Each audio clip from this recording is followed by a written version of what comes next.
CSUN is voting again for the vice president position just 2 weeks after voting in Jessica Lujan.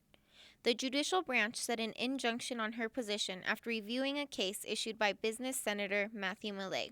My big concern is that in Nevada law, you're not supposed to have conflicts of interest, and I was concerned that if we have a conflict of interest, then that could pose legal issues for the student government. The possible conflict of interest he mentioned is that Lujan is dating the marketing director, Thomas McAllister. The vice president position requires reviewing McAllister's performance and duties, which could pose a problem. After the fact, folks start dating or more, then that's considered a conflict. 375 says that you can't appoint someone into a position if they're already in that kind of relationship. After doing extensive research on the statutes, Millay filed the claim, hoping to keep CSUN from potential lawsuits, but the opposing side did not see it the same way. My initial reaction was that, Senator Millay had gone for the position. He made it very clear he was unhappy he didn't get the position.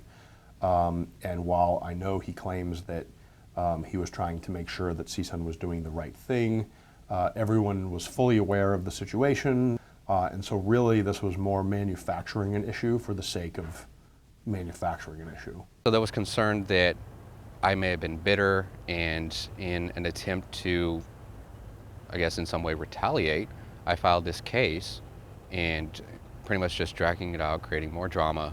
And so I've been doing what I can to go and speak to people, let them know that's not the case. I'm simply concerned and I don't want to see us in trouble. The judicial branch was left to review both sides of the case, tackling 3 issues: whether CSUN followed NSHE codes, whether there was a conflict of interest, and whether the executive board could reassign duties of the vice president.